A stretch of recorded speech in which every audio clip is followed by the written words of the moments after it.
Bonjour tout le monde, bienvenue pour l'avant-dernière série par rapport aux cartes du Béline. Alors nous allons arriver sur 7 nouvelles cartes, et il y en aura 7 autres pour la prochaine vidéo avant que je vous montre certains tirages. Quoi qu'il en soit, on va attaquer donc des cartes qui sont vraiment pas faciles. Celles-là sont pour moi les plus difficiles à pouvoir gérer avec le Béline, surtout quand quelqu'un va vous demander, donc c'est question que ce soit au niveau sentimental ou au niveau professionnel. Ces cartes-là peuvent être positives, mais négatives. Plus que les autres que vous avez pu voir avant et la série que vous verrez après. Pourquoi je vous dis ça? Parce que c'est des planètes, la planète Mars. La planète Mars, qui est dans le bélier, hein, c'est sa planète hein, au bélier. Alors, pourquoi elle peut être positive? Parce que c'est la combativité. C'est la guerrière Mars au niveau de l'astrologie. Donc c'est vraiment l'action. Mais Mars peut aussi dévoiler ses côtés les plus sombres. C'est-à-dire l'immobilisme, pour certains, on n'est plus dans le combat. Pour d'autres, ça va être de mettre de la puissance où il n'y a pas lieu de la mettre, de s'épuiser, de se fatiguer. Donc vous l'aurez vite compris, c'est quand même, ces 7 cartes vont être très importantes dans un tirage. Il va vraiment falloir voir celles qui vont les entourer et vraiment bien interpréter. Alors, on va commencer. Voilà, je vais vous les montrer déjà. Hein. Mais voilà, donc la planète Mars, représentée donc au Béline. Ah, elle est où? Voilà, hop là, par le blason. Et le dessin que vous voyez ici, Mars, blason rouge, qui représente aussi ces cartes-là le feu. Donc l'ardence du feu. Mais des fois, le feu, il faut le maîtriser, comme certains signes, qui sont du signe de feu, du Sagittaire, le Lion, le Bélier, sont des signes qui vivent les choses à fond.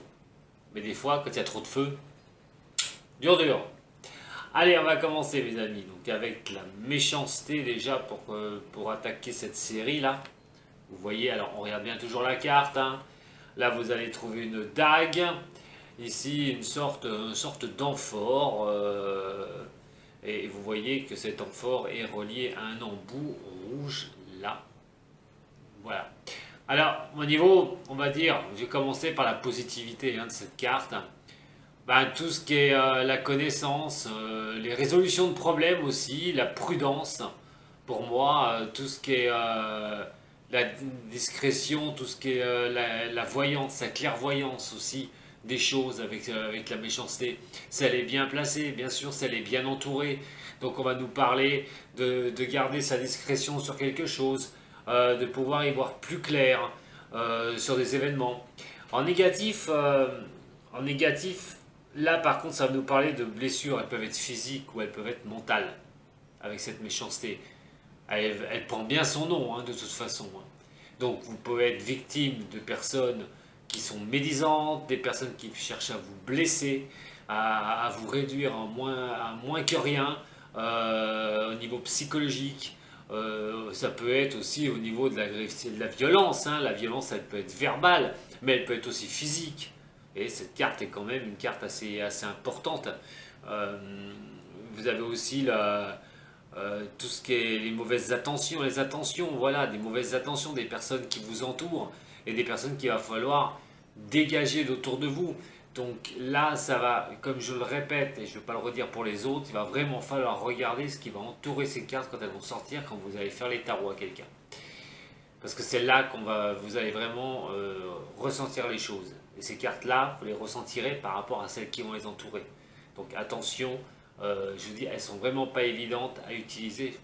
Pour moi, pour le Béline, c'est celles qui sont le plus difficile à comprendre. Voilà, pour ça il faut bien voir après avec le tirage, mais je reviendrai dessus, il n'y a pas de souci. Donc on est sur la méchanceté. Alors c'est peut-être vous aussi, hein, qui pourrait être, enfin la personne qui va peut-être aussi vous consulter, qui est comme cela. On va voir la prochaine. Alors la prochaine, c'est la carte des procès. Alors vous pouvez voir là, elle est assez facile à décrire. Hein. Deux épées croisées. Alors deux épées, ça vous montre quoi? La dualité.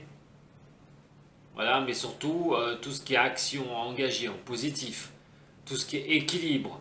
On parle de justice, de ténacité, de vertu, de courage, de puissance, d'être vraiment dans les règles, être vraiment droit en positif. Imaginez, elle est remplie de cartes solaires autour, bien sûr elle ne va pas être négative. Celle-là, elle va être montrée comme une positivité, comme vous voulez la justice, vous voulez vraiment que les choses soient franches avec vous. Par contre, au niveau de la négativité, vous allez avoir tout ce qui est blessure physique, blessure morale, histoire de combattre. Alors, effectivement, par rapport à un contrat, par rapport à la justice, ça va être vraiment de l'épuisement, vous risquez de vous fatiguer. Il y a aussi une certaine faiblesse, on est dans la dualité, on est, voilà, je sais pas, admettons qu'au niveau sentimental, cette carte sorte pour quelqu'un, elle est entourée de pas très bonnes cartes aussi, ça pourra dire qu'effectivement il y a une dualité entre ces deux personnes au niveau sentimental, ça vous pose la question pour le sentimental, qu'il y a vraiment des choses à régler, et on va y mettre de la puissance, mais ça va fatiguer.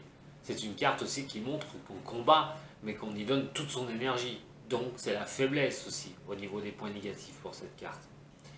Alors, voilà, la justice.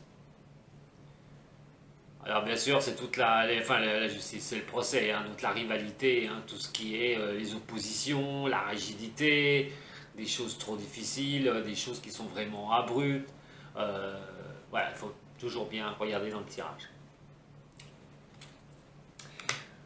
Ensuite, on va attaquer sur celle-ci. Alors, sur cette carte-là, sur le despotisme, vous allez voir ce personnage qui est enchaîné, la tête basse, il ne peut ni avancer ni bouger, il a cette chaîne autour des poignets.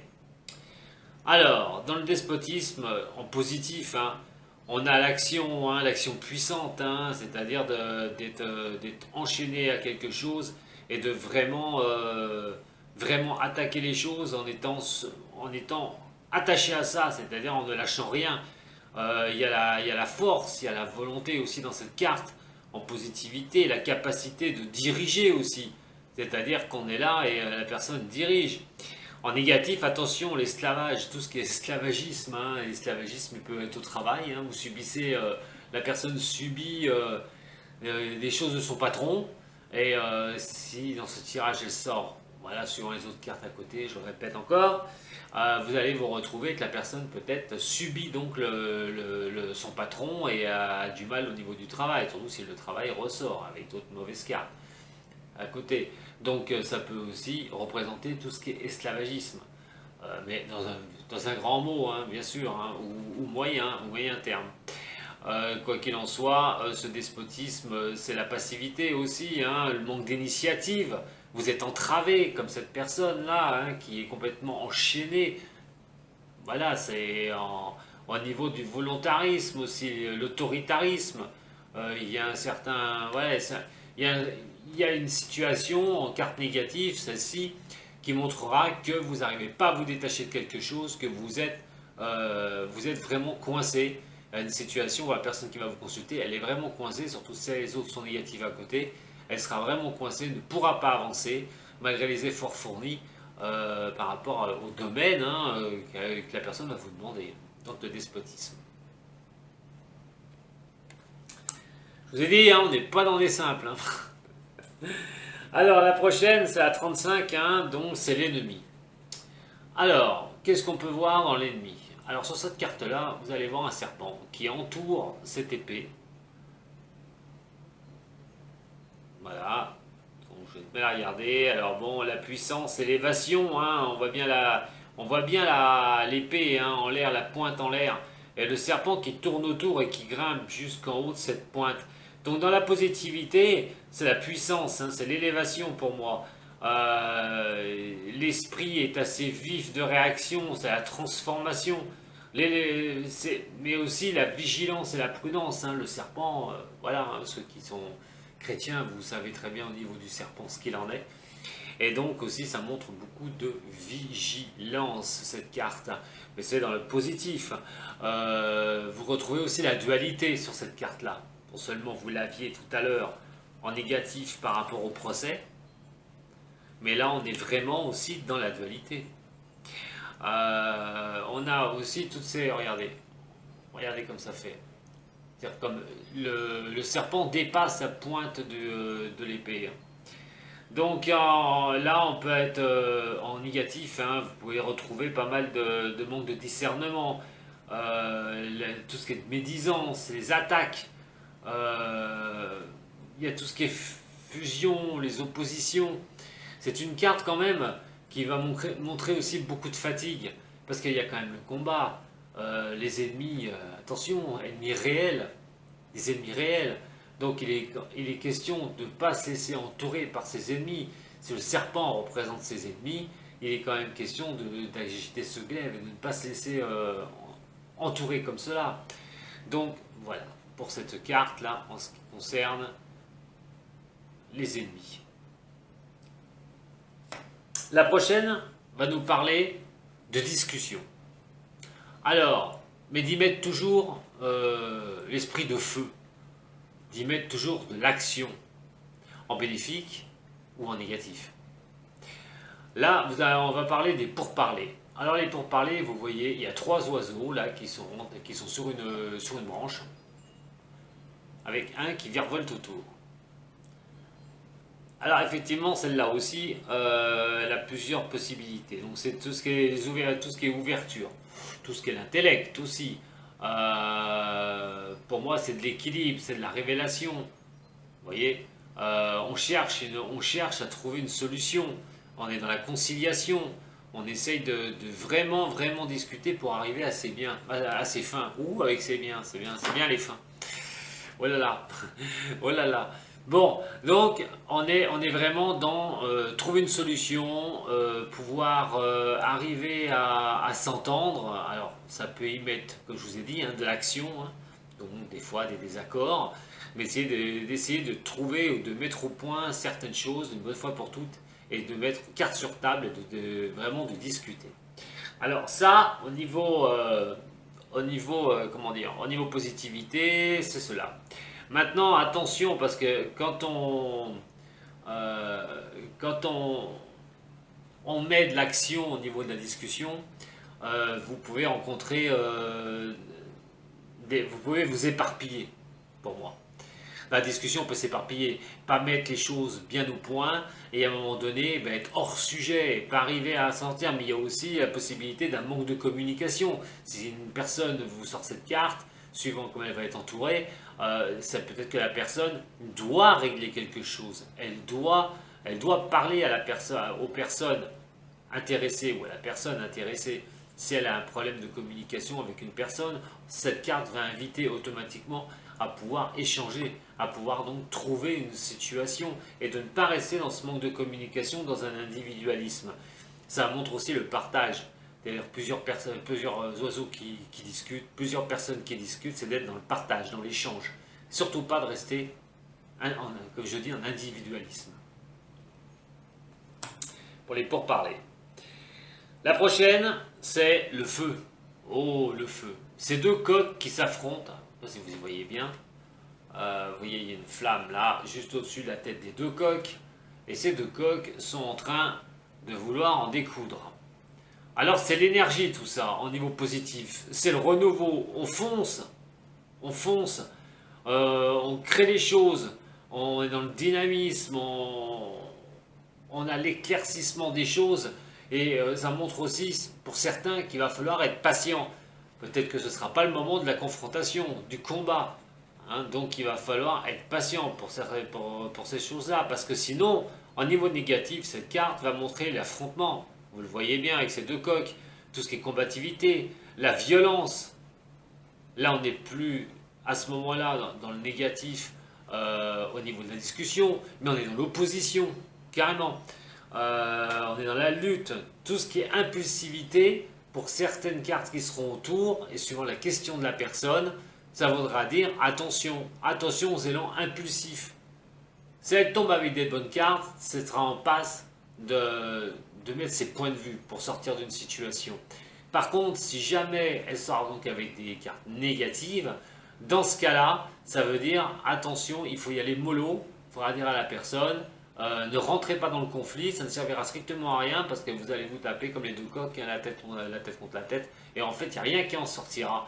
Donc cette carte-là, elle est très très bonne si on est en tirage positif, mais peut se révéler assez difficile en négatif. Donc cette personne-là en négatif dans un tirage, il va toujours falloir ne pas être impulsif et de maîtriser les choses ou les actions. La prochaine, c'est la 38. La 38, alors, c'est la tour effondrée. C'est l'accident. Vous voyez cette tour qui s'effondre. Mais alors, elle ne s'effondre pas entièrement. Et ça, c'est une importance catégorique. Elle est juste frappée en haut. Donc là, au niveau du positif, on peut avoir tout ce qui est changement de structure. Hein. Comme la tour, elle s'effondre, on va imaginer, ils vont la refaire. Donc en positif, ça peut être une restructuration de quelque chose. Il y a quelque chose qui s'est détruit, on va restructurer quelque chose. Ça, c'est au niveau du positif. Ou vous avez aussi les connaissances. C'est-à-dire quand quelque chose, là, elle est détruite, vous avez pris connaissance de quelque chose, il y a la destruction pour la personne, elle détruit quelque chose, elle va reconstruire cette tour, elle va vraiment refaire quelque chose. Ça, c'est dans l'esprit de la positivité. Dans la négativité, c'est les événements inattendus. C'est les événements qui vous sont tombés dessus. La personne qui va vous consulter, ces événements lui sont tombés dessus comme la foudre. Hein, comme la foudre. Et là, ça parle bien sûr de destruction de quelque chose. Quelque chose qui s'arrête, quelque chose qui se termine. C'est le grain de sable, voilà, le grain de sable qui va venir empêcher la roue de tourner, alors que ça se passait bien, paf, l'événement arrive, et là comment on va réagir, ça va dépendre des autres cartes, mais c'est vraiment la chose inattendue. Hein. Attention aussi, celle-ci peut montrer un certain orgueil de certaines personnes, quand elle sort. Un peu trop orgueilleux, ce qui peut coûter de sacrés accidents dans la vie. Donc voilà pour toutes ces cartes au niveau de la planète Mars. Retenez quand même deux choses pour l'apprentissage, c'est que quand les cartes Mars tombent, c'est vraiment une question de puissance. C'est une question, qu'elle soit bonne ou mauvaise, c'est la puissance, c'est l'action, c'est vraiment les cartes de feu. Voilà. Et là, après, vous regarderez bien à ce moment-là avec les autres cartes, si c'est des bonnes qui sont à côté de celle-ci, ou si c'est des mauvaises. Si c'est des mauvaises, elles tomberont en part négative. Si c'est plutôt des bonnes cartes qui vont les entourer, on sera plutôt dans le positif de ces cartes-là. Voilà. Je vous les remontre une dernière fois, comme j'ai fait pour les autres. Voilà. Pour vous. Je suis là. Donc, sachez que dans ces cartes, alors je vais les remettre quand même dans l'ordre, si vous n'avez pas le jeu, hein, parce que si vous avez le jeu, vous pouvez les reprendre hein, les unes après les autres. Alors, nous avons donc la première qu'on a vue, la méchanceté. Je vous les remontre. La 2 qui porte le numéro 32. La numéro 33, le procès. La numéro 34, le despotisme. Le numéro 35, c'est les ennemis. La numéro 36, pour parler, oula, et pour parler. La 37, c'est le feu. Et donc, la 38, l'accident. Voilà ce que je peux vous dire sur cette série de 7 cartes, les planètes de Mars. N'oubliez pas que c'est une planète guerrière, et donc, c'est pas de rentrer en guerre, mais comme je dis, l'action, et aussi de combattre, à un moment donné. Parce que si elles sont majoritaires, là, on est vraiment dans une situation que la personne va falloir qu'elle se sorte. Je vous remercie, toutes et tous. Si vous avez envie de mettre un petit pouce j'aime, allez-y. Vous les partagez pour ceux que ça intéresse. Eh ben, je vous en prie, faites-le. Merci à tous ceux qui me suivent. Je vais vous retrouver très vite d'ailleurs pour, je pense, un live, voilà, pour un ou deux tirages d'ici les énergies du mois de Mars. Ouais, ça tombe bien, hein, on vient juste d'en parler, de Mars. Allez, je vous embrasse tous. À très bientôt, très vite. Salut.